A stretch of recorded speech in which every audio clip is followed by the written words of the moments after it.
예, 만나뵙게 돼서 너무나 반갑습니다. 올라오는 이제 저는 합천 해인사에 지내다 보니까 어제 이제 이 강연 때문에 서울 올라오는데 무려 5시간 반이나 걸리더라고요. 날씨가 너무 좋아 모든 분들이 다 길에 나와 계신 걸 보고 한편으로는 불편하지만 한편으로는 또 가장 좋은 날씨에 많은 분들과 같은 하늘을 즐긴다는 게 가장 좋았던 것 같습니다. 가장 아름다운 1년 중에 계절에 여러분들과 이렇게 좋은 장소에 좋은 시간을 그리고 불교의 가르침을 함께 이야기할 수 있어서 너무 반가운 것 같습니다. 해인사 승가대에게는 법장이라고 합니다. 처음에 이제 이렇게 논문 발표식에 강의일 줄 모르고 스님들이 멋부릴 수 있는 게 몇 개 있습니다. 머리 깎는 거, 옷을 깨끗이 다리는 거. 또 하나 뭐가 있냐면 깨끗한 고무신을 신는 겁니다. 제가 갖고 있는 신발장에 있는 고무신 중에 제일 깨끗한 거를 삐까뻔쩍하게 딱 물광을 내서 왔는데 앉아서 강의를 하니까 좀 속상하더라고요. 그런 점 해주고 여러분께 이 자리에 함께하기 위해서 많은 생각과 그리고 고민을 하고 왔다라는 거 알아주시면 좋겠습니다. 주제 이제 인터넷 까르마라는 주제입니다. 앞에 두 홍창선 교수님과 유성경 교수님께서 이미 제가 해야 될 말을 다 해주셨어요. 제가 크게 나눌 게 없고 아마 정리하는 시간일 것 같은데 교수님들께서 과학의 시선으로 불교를 바라봐 주셨다면 이번에는 불교의 시선으로 과학적인 것들을 어떻게 바라보고 지금 현대 과학을 가장 대변할 수 있는 여러 가지 것들이 있어요. 뭐 양자역학이나 물리학도 있지만 우리 손안에 있는 과학이라고 할 수 있는 절대 뗄래야 뗄 수 없는 바로 인터넷 그리고 그 인터넷의 주 무기인 바로 스마트폰 이 우리의 불교적으로 어떻게 바라볼 수 있고 그를 통해 우리는 어떠한 업을 짓고 살아가고 있는가에 대해서 이야기하는 시간을 이번 강연 3번째 주제로 선정을 해서 함께 하려고 합니다. 제목 자체가 인터넷 까르마입니다. 기존에는 있지는 않던 용어인데 2019년에 제 지도교수였던 사사키 시즈카 교수님께서 NHK에서 강의를 하시면서 만든 신조어입니다. 일본에서는 네트 까르마라고 불렀던 거를 제가 이거를 번역을 해서 출판을 하는 과정에서 인터넷 까르마라고 해서 현재는 학회에 등록된 정식 불교 용어로 불과 한 이제 4년 됐네요 벌써. 꽤 된 시간인 것 같습니다. 많은 또 과학기술이 발달하면서 이제 이러한 것들에 대해서 용어가 정립될 정도로 우리 시대는 끊임없이 그리고 엄청난 속도로 발전되고 있고 그 안에서 불교도 그와 함께 변화하고 있다는 것입니다. 앞에 두 교수님께서 말씀하셨듯이 불교는 고정되어 있는 걸 찾는 것이 아니라 변화를 추구하며 그 변화 속에서 자신을 발견하는 그러한 가르침을 갖고 있는 종교이기 때문에 그에 대해서 이야기 나누려고 하고 부제목이 바로 잊혀질 권리가 사라진 세상이라고 하는 특별한 주제로 이야기를 나누려고 합니다. 자, 그러면 이 이야기를 나누기 전에 바로 불교라는 것이 무엇인지에 대해 뭐 너무나 다들 잘 아시는 분들이 계시겠지만 한번 생각하고 보려고 합니다. 불교, 세상에는 불교가 굉장히 많습니다. 제가 일본에 유학 가서 가장 놀랐던 게 제가 출가하고 그래도 한 5년, 6년 정도 한국에서 수행하고 떠났던 일본인데 불교에 대한 정의를 못 내리겠더라고요. 수업 첫 시간에 그 질문이 들어왔으면 불교가 무엇입니까? 당연히 대한불교족의 한국 불교에 있던 저니까 선, 깨달음, 공, 반야 다양한 걸 말했겠죠. 근데 반야를 우리는 가장 높은 걸로 치지만 바로 옆에 있던 정토진 종스님께 우리 교수님께서 물어봐요. 너희 반야 심경 외우냐? 그러니까 반야 심경은 들어는 봤는데 저희는 외우지 않습니다. 선수행은 닦습니까? 저희는 타력신앙이나 나무아미타불을 찾습니다. 그때 너무나 큰 충격이었습니다. 너무나 당연히 원했던 그리고 당연히 듣고 싶었던 대답이 아닌 완전히 다른 거기서 저의 불교라는 개념을 깨트릴 수 있는 그리고 불교를 더 다양하게 봐야 된다라는 생각이 바로 그 첫 수업에서 저에게 생겨나서 여러분들께도 그거를 말씀드리기 위해서 이런 정리를 했습니다.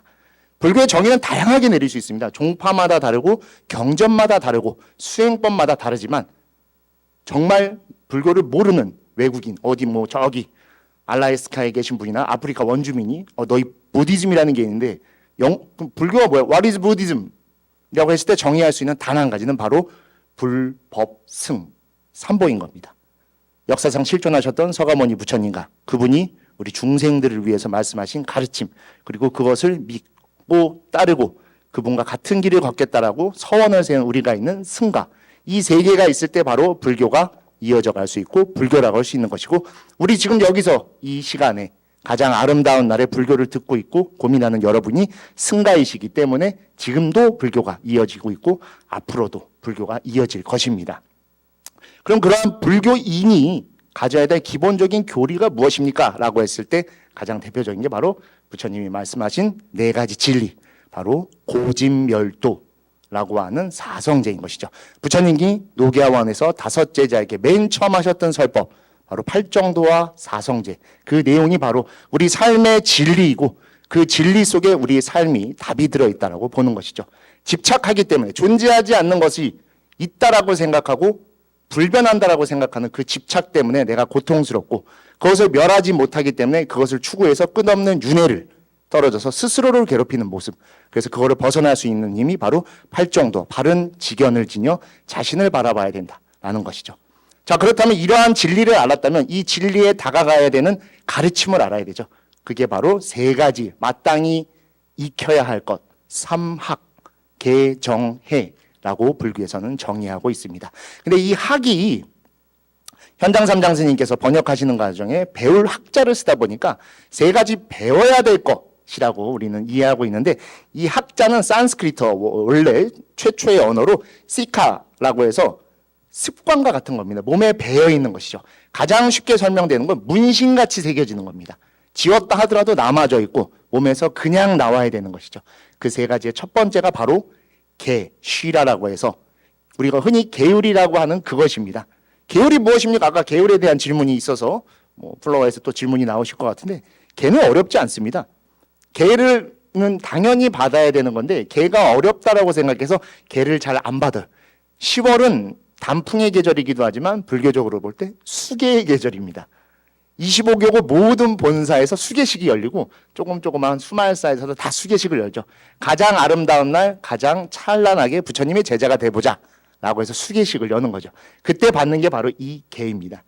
계는 마땅히 해야 할 바를 알고 응당해서는 안 되는 것을 구별할 수 있는 힘인 것입니다.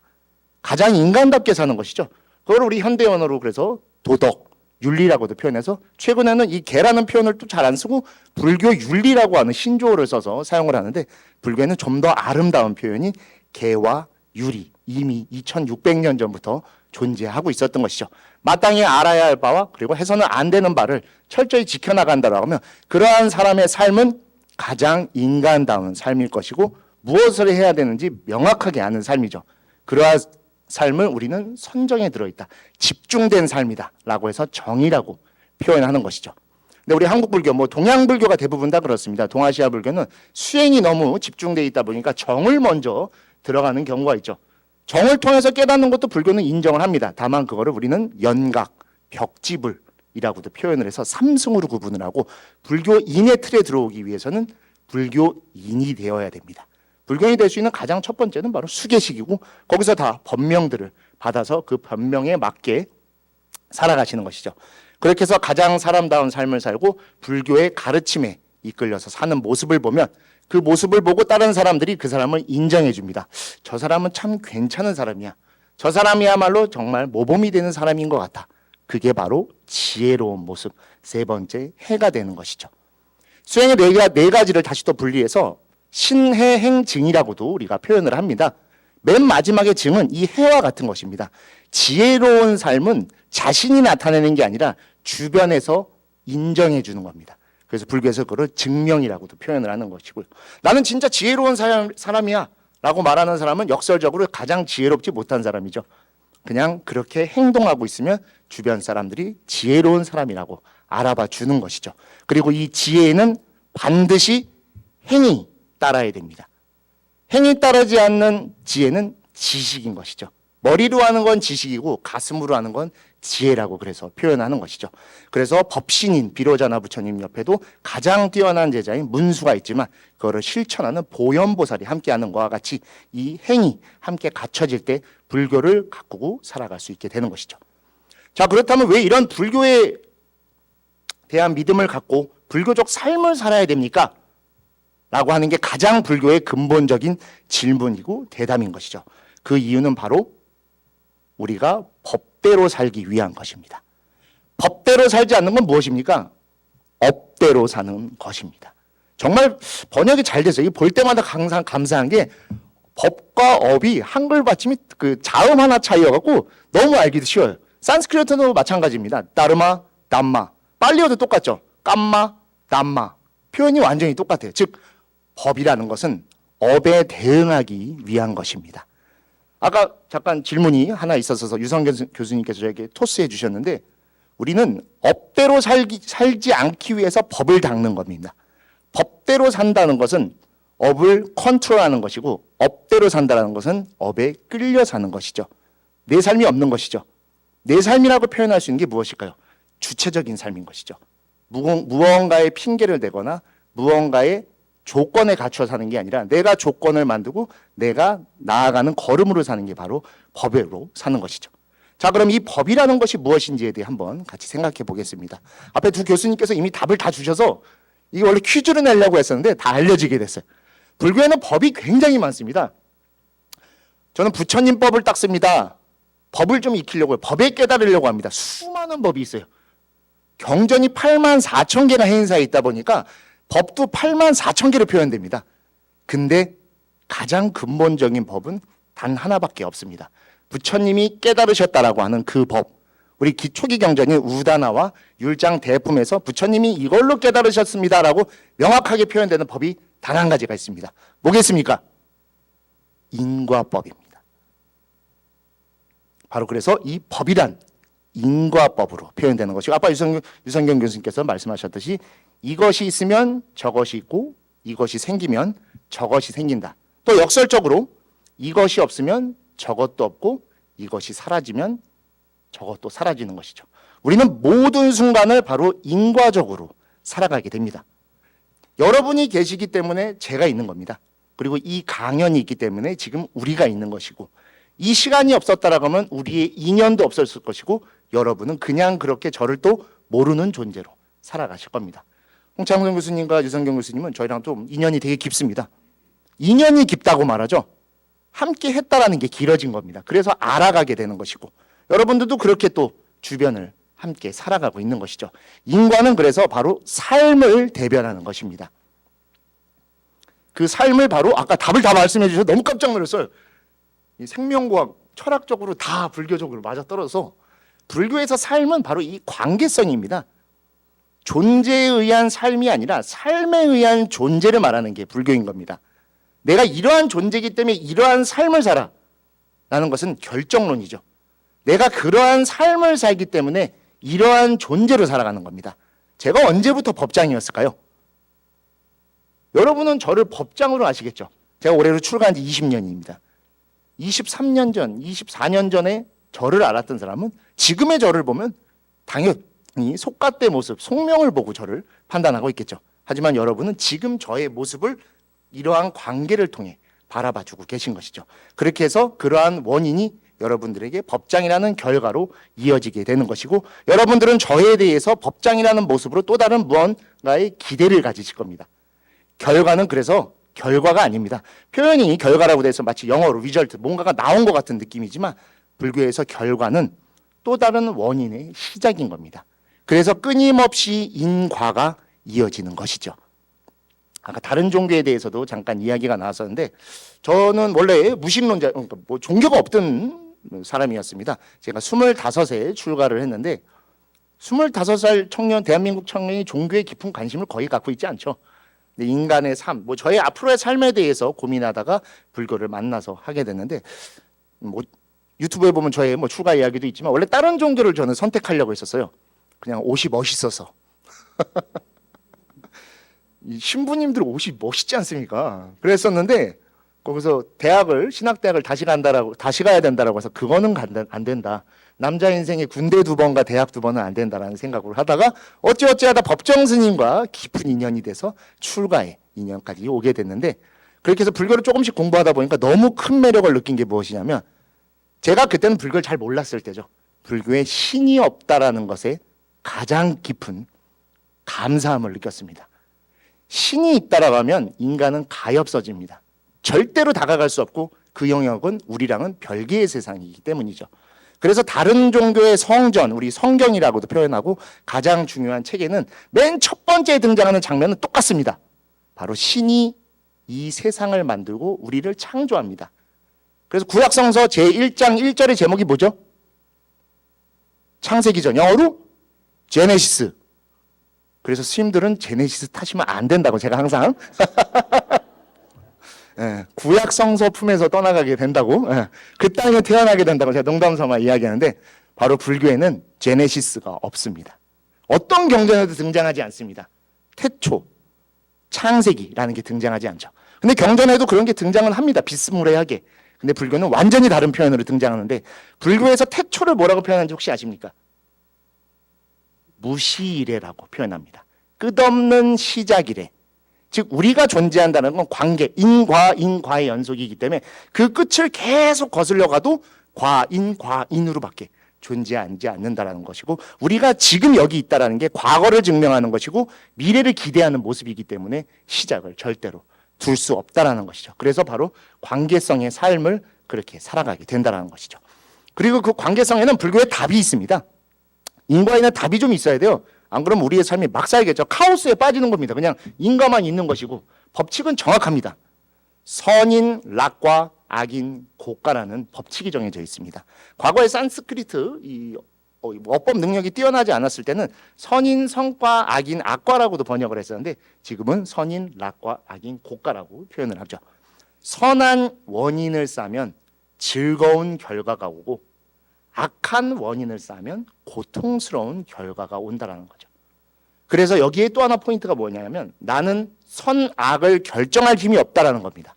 인간에게는 선악을 기준을 판단할 수 있는 힘이 없습니다. 진짜 신이 있다라고 하면 신이 결정하겠죠. 내가 어떠한 것을, 그 상대를 배려할지 괴롭힐지라는 마음이고, 그 상대가 그거를 힘들게 받아들였으면은 그건 악한 원인일 것이고, 그것을 감사한 마음으로 받아들였다면 선한 원인이 될 겁니다. 그리고 되돌아올 때 똑같은 선악으로 되돌아오지 않죠. 절대로 똑같이 돌아오지 않습니다. 제가 홍창순 교수님, 오늘 너무 감사드립니다. 스타벅스 쿠폰을 드리고 갔어요. 스님, 내년에 다시 오셔서 작년에 스타벅스 쿠폰 너무 감사해서 저도 스타벅스 쿠폰을 드립니다 라고 하지 않죠. 그냥 감사의 인사가 주고받는 겁니다. 그럼 저는 거기에 즐겁겠죠. 그게 락과인 것이고, 제가 누군가를 괴롭혀갖고 악한 원인을 쌓았으면 그 사람은 저를 무언가에 복수를 하기 위해 마음을 먹겠죠. 그래서 제가 가장 싫어하는 무언가를 하겠죠. 그거를 고통스러운 결과라고 해서 고과라고 불교에서는 표현을 하는 것이죠. 바로 이 원칙이 우리가 살아가는 삶의 모습을 불교에서 표현하고 있는 단 한 가지인 겁니다. 자, 그렇다면 이것에 대항하는 것, 바로 까르마라는 것은 무엇인가에 대해서도 같이 살펴봐야 됩니다. 앞에 쭉 법에 대해서 좀 설명을 드렸습니다. 그 법에 거슬러 사는 것이 바로 업대로 사는 것이죠. 업은 크게 불교에서 세 가지로 표현합니다. 신구의, 삼업이라고 하죠. 몸으로, 그리고 입으로, 마음, 즉 생각으로 짓는 업이라고 하는 것이죠. 근데 가장 근본이 되는 것은 이 의업입니다. 내 의도가, 악한 의도가, 이거를 불교에서 째따느라고 해서 조금 어려운 표현으로 들어가는데, 그 의도를 행동으로 해서 상대방에게 전달될 때 바로 이 까르마, 업이라는 것이 만들어지는 것이죠. 그리고 특히 이 업에서 좀 더 조심해야 되는 게 구업입니다. 불교에서도 다른 업들을 이 신에 대한 세 가지, 의에 대한 세 가지를 두지만 말에 대해서는 네 가지를 짓죠. 우리는 일단 말부터 하니까 행동 먼저 하고 생각 먼저 하면 되는데, 말을 먼저 딱 띄우는 것들이 너무 많다 보니까 구업을 제일 조심하라고 하죠. 그래서 능가경에서는 구업에 대해서만큼은 반드시 금생의 과보를 받는다라고 할 정도고, 과거에도 사람들이 말로 업을 많이 지었다라는 것을 그렇게 설명하고 있습니다. 그리고 이 업에는 세 가지 원칙이 있습니다. 아까도 법에도 인과가 존재했다라고 했죠. 내가 어떠한 원인을 쌓으면 그러한 결과가 나에게 즐거움 또는 괴로움을 오는데, 업은 좀 더 무섭게 우리에게 다가옵니다. 업의 세 가지 원칙. 첫 번째, 사람이 행한 선악의 행위는 전부 기록됩니다. 근데 이 기록 어디에 기록됩니까? 라고 할 때 바로 그 관계에 의해서 기록되는 겁니다. 업은 왜냐하면 업은 보이지 않는 에너지이기 때문입니다. 업은 있습니다라고 하면 또 안 됩니다. 아까 역설적으로 말씀해 주셨죠. 업이 있으면 물질로 존재하게 됩니다. 불교는 어떤 물질도 고정적으로 두지 않기 때문에 이거를 좀 더 현대적으로 표현하면 에너지라고 표현을 할 수 있는 것이죠.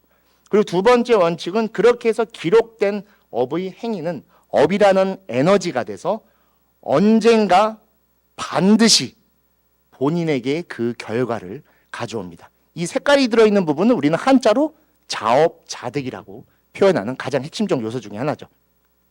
그리고 세 번째 원칙, 아까 선인락과 악인곡과도 마찬가지인데 업의 결과가 어떠한 랜덤의 형태로 나타나는 것은 절대 예측할 수 없습니다. 아까 스타벅스 쿠폰이 스타벅스 쿠폰으로 안 돌아온다고 했죠. 1대1의 대응이 아닙니다. 그래서 예측할 수 없고 그리고 그 원인이 된 행위에서 그 결과를 추측할 수도 없습니다. 제가 어떤 사람을 지나가다가 좀 싫어해서 어깨를 툭 치고 갔어요. 그 사람은 저를 괴롭힐 생각을 갖지 나도 언젠가 반드시 저 오른쪽 어깨를 때리고 말 거야 라고 생각하지 않죠. 우리는 괴롭힐 생각만 갖게 되죠. 바로 그래서 어떠한 결과로 나에게 올지 모른다는 것이죠. 그리고 여기서 반드시 기억해 주셔야 되는 건 언젠가 반드시 본인에게 그 결과가 온다라는 가장 무서운 원칙을 갖고 있죠. 그래서 법과 업은 똑같습니다. 법도 아까 선인 낙과 악인 고가라고 해서 나에게 온다라고 했죠. 근데 업은 이게 기록된 상태에서 고정된 형태로 다가오기 때문에 좀 더 무섭고 우리가 경계해야 되는 것이죠. 이러한 내용을 동양에서는 되게 좀 표현이 좋습니다. 그래서 알기도 쉬워요. 근데 이거를 영어로 풀거나 서양권 사람들에게 설명하기 진짜 어려워요. 자업자득 인과응보. 말 안 해도 여기 다 아실 겁니다. 그죠? 굳이 설명할 필요도 없어요.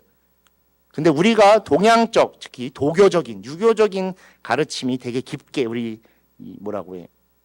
어떻게 보면 유전자 속에 내재되어 있다 보니까 이 자업자득에 대해 조금 다르게 생각하는 경우가 있어요. 부모님의 업이 나에게 온다라고 생각하는데 아닙니다.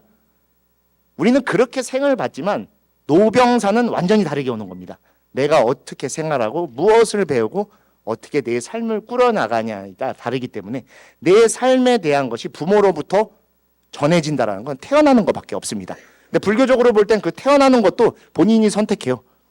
중음이라고 하는 상태에서 업따라 태어나게 됩니다. 업따로 태어나지만 업대로 사는 것이 아니라 법대로 살게 되면 내 삶을 변화시킬 수 있는 힘을 갖게 해주는 것이죠.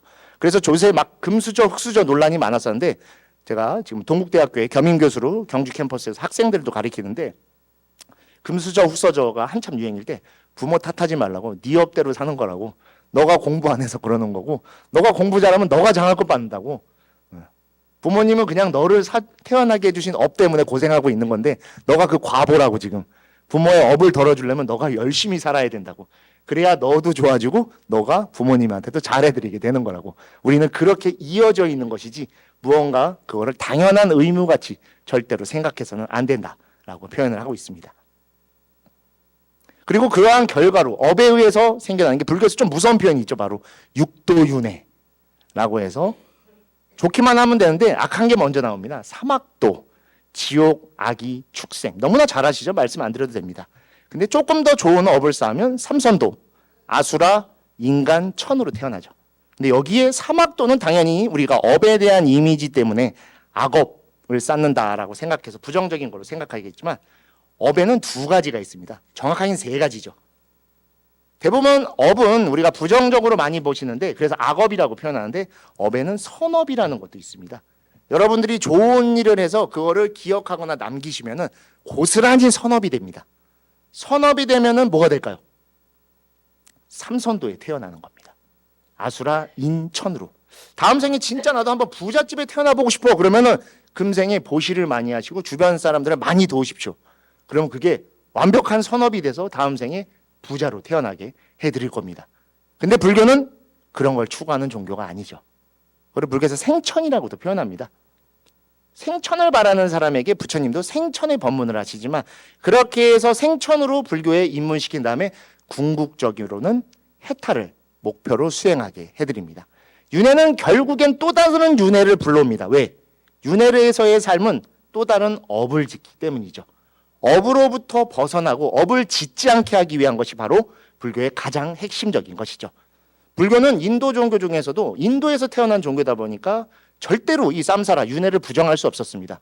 그러다 보니까 윤회를 고스란히 받아들였지만 여기에 결정적으로 달랐던 것은 윤회를 인정하지만 탈윤회를 추구하는 종교라는 것이죠. 윤회가 있다라고 하면 삶이 결정되어 있는 것입니다. 그거를 아주 교묘하게 만들어낸 것이 카스트인 것이고 우리 지금 21세기도 새로운 카스트에 우리는 빠져 삽니다. 집안 탓을 하거나 뭐 인서울 또는 뭐 금수저 지나간 표현이지만 이미 엄친아 그거는 카스트입니다. 존재하지 않는 무언가죠. 거기에 우리가 자꾸 뭔가의 맥을 맞추고 틀에 넣으려고 하는 것이죠. 그래서 그 안으로 들어가기 위해 끊임없이 노력하지만 누구도 들어갈 수 없습니다. 그런 게 애초에 있지 않기 때문이죠. 계속 무언가를 비교하고 추구하고 얻는 것으로만 가지려고 하기 때문이죠. 얻는 것은 무엇이죠? 집착입니다. 맨 처음 나왔던 사성제의 시작을 새로운 형태를 우리는 추구하고 있는 것이고 스스로 고통의 굴레로 내던지고 있는 것이죠. 설령 부자로 태어나고 하늘세계에 태어난다 하더라도 또 업인 것이고 우리가 그곳에서 무슨 업을 질지 모릅니다. 우리는 지금 생에 이 업으로 살지만 다음 생엔 그 업으로 살기 때문에 알 수 없는 것입니다. 여러분 10년 전의 여러분과 오늘의 여러분은 같습니까? 불과 어제의 오늘과 이 강의를 듣고 난 뒤에 여러분, 오늘의 여러분은 또 다를 겁니다. 어제의 업과 오늘의 업이 다르기 때문이죠. 특히 이게 제일 많은 게 언제냐면 12월 31일의 여러분과 1월 1일의 여러분도 다르죠. 목표가 막 다이어트 시작해서 막 금주 또 담배 끊는 거. 어제 나는 거기까지만이야. 거기서 나를 다 내던지죠. 그냥 막 그래서 제아의 종칠 때 보면 다 취해 계시지 않습니까? 종각에서 종을 치니까 조계사에서 종 치는 거 들으러 오세요. 그러면 먹고 마실 데가 없습니다. 성스러운 마음으로 좀 받아들이는 것도 좋고 시작을 좋은 업으로 시작해야 되는데 대부분 숙취로 시작하시더라고 새해를. 그러면 안 됩니다. 올해는 좀 다르게 똑같은 공간인데 여기서 바로 여기 앞마당이죠. 하시면 좀 더 좋은 마음으로 한 해를 시작할 수 있죠. 즉 그와 같은 겁니다. 내가 어떻게 마음 먹냐에 따라 내 삶이 달라지는 겁니다. 내 업은 내가 짓는 것이죠. 자업의 자득이기 때문에 오늘 내가 비록 조금 불편한 삶을 살았다지언정 그 업에 대한 참회죠. 반성을 하고 내일의 하루를 조금 다르게 시작하면 어제의 나는 이미 지나갔고 오늘의 나로서 살게 될 겁니다. 그게 불교에서 추구하는 윤회를 벗어나는 가장 확실한 방법입니다. 그렇지 않으면 그 끄달림에 또 속박돼서 살아갈 수밖에 없는 것이죠. 그리고 우리 인간으로 태어난 거는 이 윤회를 알 수 있는 가장 큰 힘을 갖고 있습니다. 그래서 빨리 수행하라고 부처님께서도 경전에서 말씀하시는 거죠. 부처님을 또 다른 표현으로 천인사라고 부릅니다. 천인사, 열의 10호라고 해서 부처님의 10개의 이름이 있는데 그중에 천인사가 들어있죠. 여기 지금 삼선도에 인간과 천이 있죠. 그래서 인천의 스승이라고 부릅니다. 농담 삼아 말하지만 인천 사람들만 부처님을 믿는 게 아니에요. 즉 인과 천에 태어난 사람들에게만 그 가르침이 명확하게 전달될 수 있다는 거죠. 왜 그럴까요? 본능보다 이성을 중시해서 살아갈 수 있기 때문입니다. 즉 사유할 수 있는 힘이 인간과 천에 있다라고 불교에서 이야기하기 때문에 인간으로 태어난 지금 내 자신에 대해 사유하고 내 업에 대해 고민하고 법을 닦으며 살아가도록 노력해야지 변화된 나 보다 나아진 나로 살아갈 수 있는 것이죠.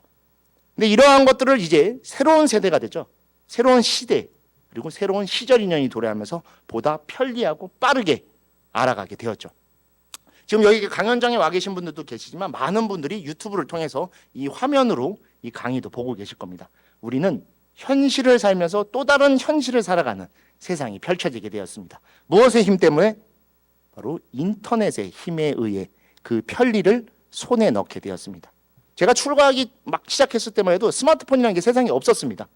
스티븐 잡스라고 하는 새로운 인물이 그전에도 스마트폰은 있었지만 본격적으로 이 스마트폰을 발전시키고 우리 삶 곳곳에 이 모든 것들을 집어넣으면서 이제는 팔만대장경을 보러 오는 게 아니라 팔만대장경을 찾아보는 시대가 되었고 과거 신라 고려 때 팔만대장경에 염원을 세웠던 것들을 이제는 이 어플을 만드는 것에 힘을 쓸 정도로 손바닥 안에 부처님의 손바닥과 좀 다른 부처님 똑같은 모양을 쓰시는데 이 손바닥 안에서 모든 것들을 바라보고 찾아볼 수 있는 시대가 되었죠. 제가 듣기로도 이 붓다 비퀘스천 강연의 접수도 인터넷으로 받는다고 들었습니다. 모든 게 이제는 이 안에서만 행해져야 되죠. 자, 인터넷 너무 훌륭하고 대단한 우리에게 삶을 완전히 바꿔준 새로운 법이죠. 아까 교수님들께서 종교라고 표현해 종교라고 해도 뭐 과언이 아니죠. 오늘 하루 절에 안 왔었어도 여러분 오늘 하루 아침에 핸드폰 잊어버리면 하루 다 사라집니다. 불안과 초조, 일도 손에 안 잡혀. 왔던 길 다시 돌아가야 돼. 그 정도로 맹신할 정도의 그런 힘을 갖고 있는 것이 돼버렸죠. 근데 인터넷이라는 것을 우리가 깊게 한번 바라봐야 됩니다. 인터넷으로 모든 것이 이어졌고 모든 것을 확인할 수 있고 모든 것을 경험할 수 있습니다. 과거에는 히말라야를 보기 위해 목숨 건 도전을 해야 되지만 지금은 구글어스에 접속해서 바로 보셔도 됩니다. 오늘 날씨까지 나오죠. 그러나 이 인터넷이라는 것은 그 안에 모든 정보들은 그곳에 영원히 남겨져 있는 것이죠. 인터넷 까르마라고 표현했던 가장 주된 이유는 바로 이 영원히 남겨진다는 것에 가장 무서우면서도 핵심의 가르침이 들어있는 것입니다. 우리는 지워지기 위해 노력합니다. 불교에서도 사람의 삶은 사라지는 것을 기점으로 이야기를 합니다. 우리는 태어난 그 순간부터 생을 향해 살아가지 않습니다. 애초에 답은 정해져 있습니다. 아까 유성경 교수님께서 해답을 말씀해 주셔서 우리의 결론은 죽습니다. 사가 결정돼 있습니다. 태어난 그 순간부터. 그렇게 해서 소멸됩니다. 그리고 나라는 존재에 대한 윤회라고도 볼 수 있고 이어짐은 내 자손 또는 내 제자, 나 주변 인연들에게 그렇게 전달되는 것이죠. 나로서 남겨지지 않습니다. 업보도 그렇게 나와 함께 인과응보의 시스템에서 사라지게 되는 것이고, 하지만 인터넷 까르마는 완전히 다릅니다. 어딘가 있을지 모르고 어딘가 남겨져 있지 모르는 기록이라고 하는 표현에 의해서 고스란히 지워지지 않고 무상무화의 법을 떠난 상태로 남겨지게 되는 것이죠. 근데 여기에 또 하나 문제가 있습니다. 그렇게만 남겨지면 괜찮습니다. 그럼 아무것도 우리가 걱정할 게 없어요. 하지만 그것들은 왜곡이라고 하는, 그리고 편집이라고 하는, 있지 않고 있어서는 안 될 형태로도 남겨질 수 있다는 것이죠. 즉 인터넷 가상 공간이라고 하는 가상이 이제는 실제로 바뀐 것입니다. 그래서 고스란히 우리의 삶에 영향을 주는 형태로 만들어진 것이고 우리는 그 속에서 살아가게 된다는 거죠. 여기 지금 제가 예를 들어 놓은 것은 여러분에게 일상생활에서 너무 많이 사용하시는 것들이죠. 카카오톡, 사용하시는 분에 따라서는 라인, 밴드, 유튜브, SNS의 각종 댓글들 너무 편리하게 사용하고 있는데 여러분 여기에 한 번 더 생각해 보면 이 내용들은 영원히 재어지지 않고 끝없이 되풀이되며 왜곡됩니다. 그리고 그 왜곡된 것들은 인과라는 형태로 다시 나에게 되돌아오게 되는 것이죠. 내가 하지 않았던 것들도 인과의 법칙에 의해서 우리에게 되돌아오는 정말 말도 안 되는 형태들이 생겨나게 된 겁니다. 알렉슨 퍼거스죠. 옛날에 맨체스터 유나이티드 감독이 진짜 막 이 21세기의 최고의 가르침을 말한 것 같아요. SNS는 삶의 뭐라고 했더라? 전혀 무효한 것이다 라고 얘기할 정도로 거기에 남겨지면은 고스란히 언젠가 나에게 되돌아옵니다. 저도 우리 학인 스님들을 지도하고 말하고 있지만 가급적 거기에 글을 쓰거나 사진을 올리고 싶어 하죠. 할 때 항상 뒤에 대한 것들까지 생각해야 된다. 이 안에도 인과가 남아있기 때문이다 라고 표현합니다. 또 우리 인터넷에서 가장 나쁘게 표현되는 게 바로 악성 댓글이죠. 아까 제가 구업에 대해서 잠깐 말씀드렸지만 인터넷에 있는 모든 것들은 구업을 베이스로 합니다. 언어로 돼 있죠. 표현이 들어갑니다. 근데 댓글은 우리가 구업이라고 잘 생각하지 않아요. 이걸로 안 하니까. 근데 여러분 이것도 문자로 남겨지기 때문에 구업이며 신업이며 의업, 완벽한 삼업의 결정체로 저 공간 안에 남겨지게 되는 것이죠. 그리고 그것은 나에게 다시 인과응보로 되돌아오게 되는 것이고 어떻게 편집하냐에 따라 전혀 다른 해석으로 다가오게 되고 있고 지금 이 시점에도 그렇게 변화되고 있습니다. 최근에 있는 여러 뉴스들을 제가 잠깐 스크랩을 해서 넣어놓은 겁니다. 청소년 10명 중에 4명이 사이버 폭력, 온라인 만남, 사이버 학폭, 완전히 새로운 표현도 있죠. 사이버 레카, 완전히 새로운 표현들이 등장하죠. 경험해보지 못했고 추측할 수 없는 것들이 인터넷상에서 계속 쏟아지고 있고 그 피해는 고스란히 우리가 받고 있는 것이죠. 저도 한 달 보름 전쯤에 카카오톡으로 보이스피싱을 당했습니다. 되게 이렇게 A형의 결벽증이 있어서 그런 거에 잘 안 당하는데 제가 사용하는 선풍기가 고장이 나서 요새는 AS 받을 때 이 카카오톡으로 많이 신청을 합니다. 알고 계시는지 모르겠지만 그걸로 당연히 그 브랜드겠지라고 했는데 이게 사칭 브랜드 채널을 만들었던 거예요. 카카오톡 내에 그런 게 있더라고요. 그래서 거기서 15만 원이라고 하는 거금을 일단 그렇게 했는데 그건 돈이 중요한 게 아니에요. 그리고 바로 경찰서에 가서 신고했을 때도 제일 많이 부탁드렸던 게 너무 쉽게 당할 수가 있다. 믿고 가기 때문에 당연할 거라고 생각하고 믿음이 있는 상태에서 했는데 믿음이 깨진 것이죠. 누구든지 당할 수 있을 것 같다라고 하고, 그리고 나서 한 보름 전쯤인가가 9시 뉴스, 8시 뉴스죠 지금은. 8시 뉴스에 그 뉴스가 나오더라고요. 카카오톡 채널로 여러 가지 보이스피싱 하는데, 그리고 옆에 있던 도반생이 내가 이걸로 당한 거야. 아, 그러네. 내 옆에도 이렇게 당하네요. 그럼 내가 바보 같아서 당한 게 아니라 대변은 해야 되니까 누구나 당할 수 있어 라고 이야기할 정도로 그렇게 했는데, 너무나 많은 것들이 있는데, 아까 잠깐 다른 교수님께서 말씀하셨듯이 우리는 인터넷에 맹신합니다. 어제인가 경향신문에도 나와서 AI 사용법이 5가지로 정해놓은 거 있는데, 그 중에 한 개가 뭐냐면 AI는 진실만을 말하지는 않는다. 예외 조항으로 달려 있어요. 근데 우리는 인터넷에 있고 뉴스에 나와 있거나 거기에 그렇게 있으면 그게 진실이라고 일단 많이 믿습니다. 여러분, 거기에 사진으로 있고 영상이로 있다 하더라도 지금 그곳은 우리 눈으로, 우리의 오온으로 경험한 것들이 아니기 때문에 아닌 것이 있을 수도 있습니다. 딥페이크 기능이나 여러 가지 AI 음성 변조 그런 것을 통해서 오히려 현실보다 더 현실적인 것들을 그 가상의 공간에서 실제와 같이 만들어낼 수 있는 것이죠. 그리고 그곳에는 윤리라는 것이 들어있지 않습니다. 단순한 목적이 들어있죠. 이익이 될 수도 있고 경제적인 것 또는 명예 또는 상대방을 해하려고 하는 악한 마음, 무언가가 들어있어서 그곳에는 보다 왜곡들이 많이 있을 수 있습니다. 근데 우리는 대부분 그곳에 있는 것들을 맹신하게 되고 그에 따르려고 하는데, 절대로 그래서는 안 됩니다. 우리가 경험하는 것들이 우리의 지식이 되는 것이고, 그 지식을 통해 내가 행동할 때 지혜가 되는 겁니다. 그게 우리가 업대로 살지 않고 법대로 살아가는 가장 중요한 방법인 것이죠. 하지만 인터넷에는 그렇게 남겨진 것들이 끊임없이 이어져 갑니다. 이거는 새로 요새 많이 사용되는 표현인데 인터넷 연자제라고도 부릅니다. 이미 앞에 업보의 결과를 받았습니다. 학교 폭력이 됐던 요새는 연예인들 마약 사건이나 다양한 것들이 있는데, 그렇게 해서 처벌을 받고 났는데 한 10여 년 전 뒤쯤에 비슷한 사건이 또 생기면 우리 어떻게 하죠? 일단 뉴스를 검색하죠. 맞아, 옛날에 그 가수도 그래서 요새 어떻게 지내나 하고 찾아봐요. 이게 연자제인 겁니다. 풀려날 수가 없죠. 끝나지 않는 인과응보로 계속 남습니다. 그리고 이 과보를 받는 사람은 유명인이나 정치인만이 아니라 그냥 단순히 무언가를 말하고 싶은 대상들이기 때문에 우리가 될 수 있는 것이고, 저 역시도 될 수 있는 것입니다. 저 역시도 신문에 악플도 달리고 합니다.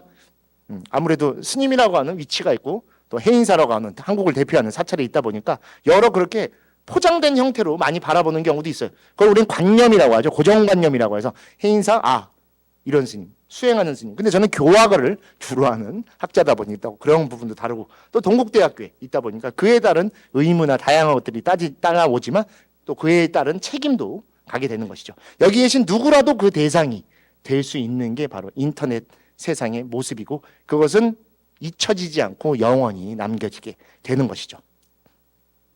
자, 그렇다면 이런 것들을 어떻게 우리가 앞으로 극복해야 되고 지혜롭게 대처해야 할 수 있습니까? 불교의 탄생은 아까도 말씀드렸듯이 업에 대항하기 위해 만들어진 것입니다. 인터넷 까르마도 표현이 까르마지만 인터넷 업이죠. 업에 대항할 수 있는 것은 법의 힘에 들어 있습니다. 그리고 그 법이라는 것은 부처님께서 말씀하신 그 가르침 안에 들어있는 것이죠. 그래서 마지막 테마로 제가 말씀드리는 것은 법에 의지한 인터넷 까르마의 방지와 소멸입니다. 이미 만들어진 것들을 소멸시키는 건 굉장히 힘듭니다. 하지만 지금부터라도 방지할 수 있는 힘을 가질 수 있습니다. 법구경이라고 하죠. 우리 담마빠다라고 하는 것에 나와 있는 겁니다. 부처님께서 말씀하신 내용입니다. 남의 잘못을 보지 말라. 남이 한 것이나 하지 않은 것을 보지 말라. 오직 자신이 한 것이나 하지 않은 것만을 바라보라. 자업자득이기 때문에 남 탓을 하거나 남에게 나의 처지를 씌우려고 해서는 안 됩니다. 내 주변에 일어나는 모든 일은 나를 기점으로 생겨나는 것이고, 내가 한 것 그리고 내가 하지 않은 것에 의해서 만들어지는 것뿐입니다. 근데 우리는 잘 되면 다 내 거지만 아니면 일단 탓을 해야 돼. 근데 여러분들은 오히려 덕분에 살아가셔야 됩니다. 그러한 탓으로 사지 마시고 누구 덕분에 살아가는 삶을 사시면 보다 베풀 것이 많아질 겁니다. 저 역시도 지금 여러분들 덕분에 이 자리에 있을 수 있는 것이고, 홍창성 교수님 네 분을 알았던 덕분에 그 인연이 이렇게 이어질 수 있었던 것이죠. 근데 하지만 우리는 탓을 하기 바빠요. 그래야 나는 공정하다라고 생각하고 나는 괜찮다라고 표현하기 때문이죠. 불교에는 그런 것은 존재하지 않습니다.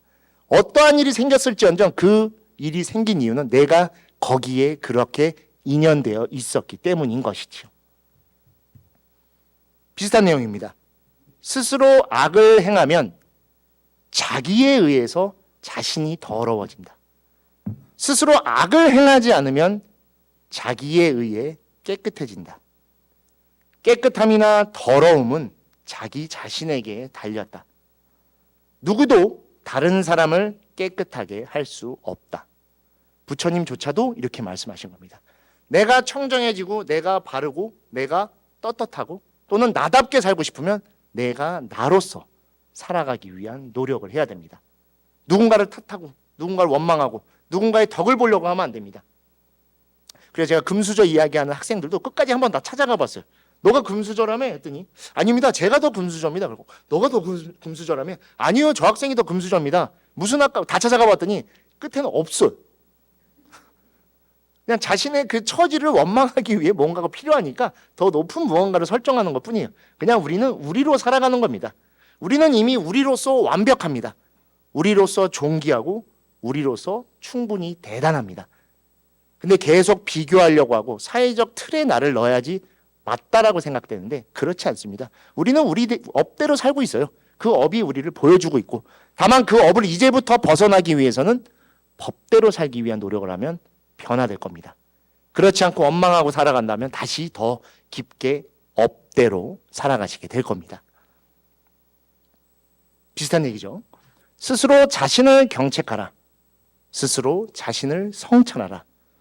스스로를 지키고 바른 생각을 지닌다면 수행자여 그대는 행복하게 살아갈 것이다. 내가 나를 컨트롤할 수 있고 내가 나를 주체적으로 이끌어갈 수 있다면 우리는 그걸로 행복한 겁니다. 요새는 행복의 기준이 애매해요. 제가 아까도 잠깐 수업 듣다가 좀 찾아봤는데 은퇴 얘기를 하셔서 대한민국에 은퇴하려면 어떻게 해야 되지? 그랬더니 대한민국에서 은퇴하려면 대략 현찰로 5억이 있어야 된다고 합니다. 기준이 뭔지 모르겠어요. 그죠? 5억이 없으면 은퇴를 못하는 건지 뭔가 이렇게 기준들이 있더라고요. 보면은 대한민국 평균 뭐 연봉이나 뭐 그런 것도 있는 것 같이 우리는 그런 것들을 좀 많이 점차 쫓는 것 같습니다. 너무 바쁘게 살았고 격변기들을 거치다 보니까 뭔가 그 틀이 있어야 되는데 근데 오히려 지금 젊은 세대들은 조금 더 바뀌어 있죠. 우리 MZ라고 하는 세대들은 제가 좋아하는 표현 중에 소확행이라고 있어요. 제가 일본에서 공부했었는데 무라카미 하루키라고 하는 작가가 만든 표현입니다. 소소하지만 확실한 행복. 그냥 오늘 저녁에 돌아가시는 길에 종로까지 모처럼 나오셨으니까 맛있는 거 파는 데가 많습니다. 좋은 음식 사서 사랑하는 가족이나 사랑하는 연인이나 사랑하는 친구와 그렇게 맛있는 식사를 하면 여러분 오늘 하루 세상에서 제일 행복한 분입니다. 그건 너구와 비교할 수가 없는 겁니다. 어떻게 뭐 측량할 수도 없이 그냥 그렇게 웃고 행복하게 오늘 하루의 업을 마감하시는 법대로 사는 모습이 되는 것이죠. 돌아가는 길에 길이 조금 많이 막힐 겁니다. 화내지 마십시오. 업 짓습니다. 즐거운 마음으로 법 짓는다는 생각으로 가시면 조금 더 좋을 겁니다. 업을 법으로 바꾸려고 하는 노력이 반드시 따라야지만 됩니다. 근데 우리는 이 법과 업을 계속 끊임없이 측량합니다. 왜? 우리는 그렇게 태어났다라고 생각하는 것이죠. 부처님의 제자 중에 신분이 천한 신분으로 출가하신 제자분이 계셨습니다. 근데 이분은 부처님의 가르침만큼은 가장 열정적으로 믿었고 누구보다 열심히 수행을 했는데 그 수행하는 모습에 항상 칭찬을 들으니까 다른 제자들이 시기 질투를 하면서 그 제자에게 너는 어차피 수행을 해도 신분이 낮아서 깨달을 수가 없어. 부처님 봐봐. 부처님도 크샤트리아셔. 높은 계급의 성스러운 몸을 받고 태어난 분이시야. 너 같은 애가 어떻게 깨달을 수 있냐? 라고 해서 상처를 받았어요. 그럼에도 불구하고 끊임없이 열심히 수행했습니다. 근데도 계속 그 말이 귀에 맴돌아서 결국에는 부처님이 오히려 부처님에게 방해가 될 거라는 생각 때문에 떠나기 직전에 부처님께 고민을 털어요. 부처님, 제가 부처님께서 말씀하신 법을 누구보다 믿고 저를 바꾸기 위한 끊임없는 수행을 해나가고 있습니다. 하지만 제 신분이 너무 낮다 보니까 깨달을 수 없을 것 같고 오히려 부처님에게 낮은 신분의 제자가 있는 게 부처님을 해할까 봐 염려되어 떠나려고 합니다. 그럴 때 부처님께서 말씀하신 내용입니다.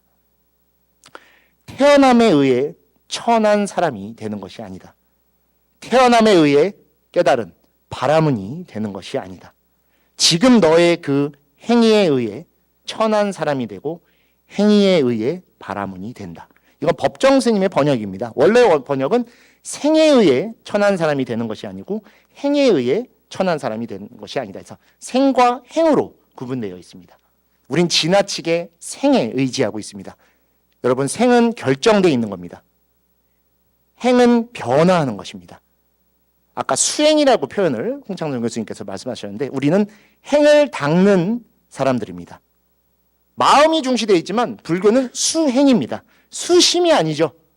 불교의 행은 그리고 뜻하는 바가 있습니다. 쌈스카라라고 해서 잠재적 의식에 대한 개발입니다.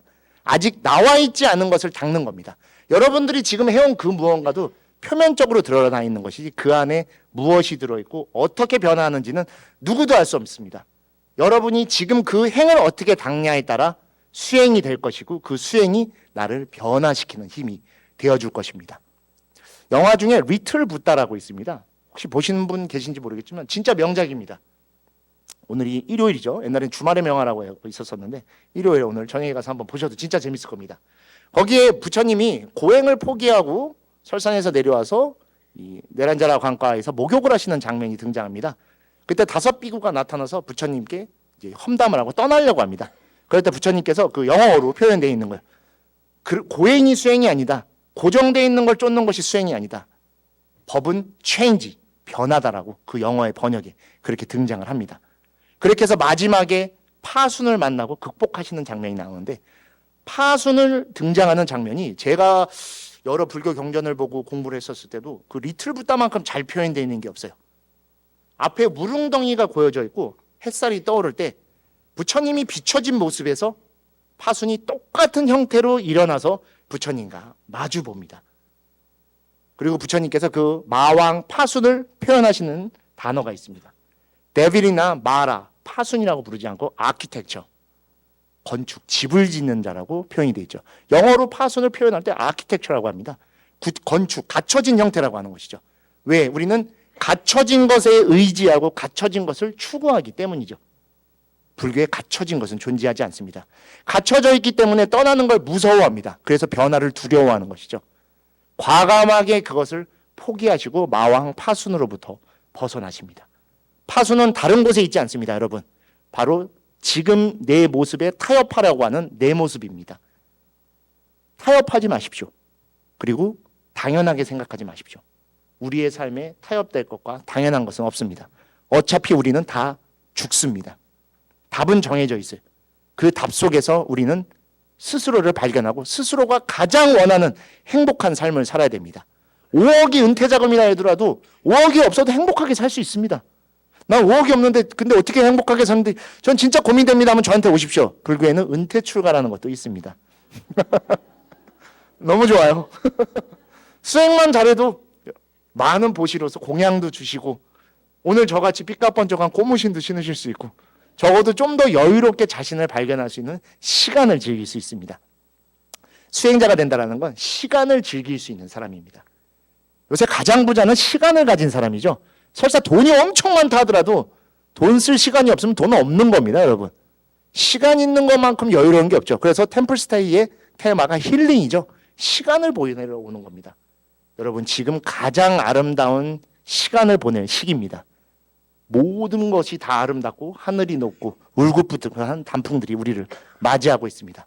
어떠한 고정된 것 속에도 자신을 갖추지 마십시오. 설사 그게 깨달음이야 할지언정 고정되어 있는 깨달음이라고 하면은 그거는 사라지고 말 것입니다. 이게 깨달음입니다. 그러면 전 이걸 잊어버리면 깨달음을 잊어버린 겁니다. 누가 가져가면 제 깨달음을 뺏긴 겁니다. 깨달음은 그렇게 존재하는 게 아니라 그냥 우리 곁에 인과로서 그렇게 있는 것입니다. 해인사는 8만 대장경이 있습니다. 8만 대장경, 8만 4천의 가르침을 말하는 것이고 경전이 8만 4천 개가 있는 이유는 사람들이 갖고 있는 모습이 8만 4천 개이기 때문에 각자에 맞는 어떠한 경전을 찾아서 그러한 법에 입각해 살아봐라 라는 뜻으로 다양한 법문을 말한 것이죠. 자, 그래도 8만 대장경을 하나로 정리할 수 있지 않습니까? 그래서 마음심으로 정리한다 다양하게 돼 있는데 실제로 해인사에 오시면 8만 대장경을 정리해 놓은 주련이 2줄로 딱 붙어 있습니다. 오늘 그거를 마지막으로 보여드리고 이 강의를 정리하려고 합니다. 저는 원래 해인사 스님이 아닙니다. 여기서 굉장히 가까운 데에 있습니다. 남양주 봉선사 스님인데 해인사의 두 개의 글의 매력에 빠져서 못 벗어나고 살고 있어요. 저의 수행의 모토인 하심이라고 하는 지자 월자 스님의 글씨와 지금 여러분들께 보여드릴 법보존 주련 덕분에 20년째 해인사를 못 떠나고 지금도 그렇게 살고 있습니다. 바로 이 주련입니다. 원각 도량 하처 현금생사 즉시. 원각 도량 하처, 원각 깨달음. 너희들이 그토록 원하고 그토록 갖고 싶어하는 그 깨달음과 혹은 그 깨달음의 자리라는 것이 어디에 있느냐? 현금생사 즉시. 지금 이 순간 삶과 죽음만이 있다. 오늘을 여러분 설사 살았다 할지언정 내 삶을 살지 않았으면 살았어도 죽은 겁니다. 설령 죽었다 할지언정 내 삶이 누군가에게 이어져 있다라고 하면 죽어서도 사는 것이죠. 오늘 우리는 그렇게 살아가고 있는 겁니다. 오늘을 살 때 그 자리가 깨달은 자리고 막연히 가야산 정상 어딘가 인왕산 중간 문턱 어딘가에 깨달음의 관문이 있는 것이 아닙니다. 잡을 수도 없고 들어갈 수도 없고 맛볼 수도 없고 표현할 수도 없습니다.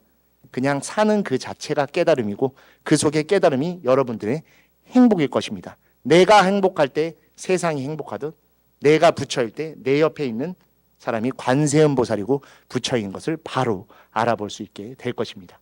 오늘 하루 정말 좋은 공간에 여러분들과 이렇게 부처님의 이야기를 나눌 수 있고 또 가장 평소에 영향력도 많이 받고 존경하는 또 교수님들과 함께 할 수 있는 자리를 갖게 돼서 큰 영광이었습니다.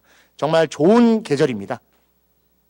안에 계시기보단 밖에 더 계시고 그 바깥에서 사람들과 행복한 인연으로 더 많이 웃고 더 좋은 시간을 보내는 시절을 보내셨으면 좋겠습니다. 함께해 주셔서 너무 감사합니다. 여기서 마치겠습니다.